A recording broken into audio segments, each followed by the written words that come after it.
السلام علیکم بدین نالج کے ناظرین، عشق رسول صلی اللہ علیہ وسلم کا ایک عجیب واقعہ پسند آنے پر ویڈیو کو لائک، کامنٹ اور شیئر ضرور کیجیے گا۔ حضرت عثمان رحمۃ اللہ علیہ السلام فرماتے ہیں کہ میں اس زمانے میں حج کے بعد مدینہ منورہ گیا۔ ہم لوگوں نے کھانا کھانے کے بعد دسترخوان کو لے کر ایک ڈھیر پر جھاڑ دیا تاکہ روٹی کے بچے ٹکڑوں اور ہڈیوں کو جانور کھا جائیں۔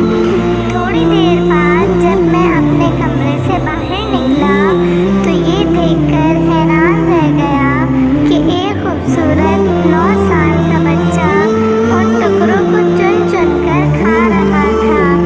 مجھے بہت سخت افسوس ہوا۔ بچے کو ساتھ لے کر قیام گیا اور اسے پیٹ بھر کے کھانا کھلایا، کیونکہ میں ایسی ہستی کے شہر میں تھا جو غریبوں کا غریب اور غلاموں کا مولا تھا۔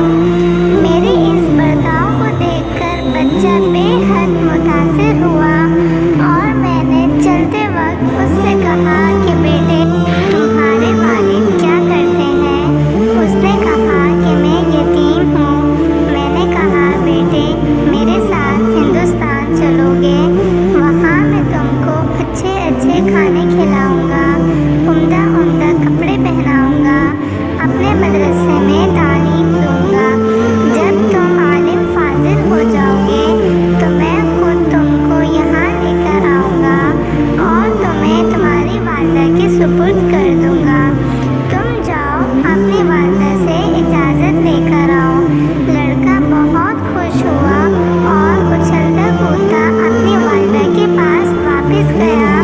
وہ بیچاری بیوہ دوسرے بچوں کے اخراجات سے پہلے ہی بہت پریشان تھی کہ اس نے فوراً سے اجازت دے دی۔ بچہ فوراً آیا اور مولانا کو بتایا کہ میں آپ کے ساتھ جاؤں گا۔ میری ماں نے بہت خوشی خوشی مجھے اجازت دے دی ہے۔ پھر پوچھنے لگا کہ آپ کے شہر میں چنے ملتے ہیں؟ مولانا عثمان رضی اللہ تعالیٰ نے بتایا یہ ساری چیزیں وہاں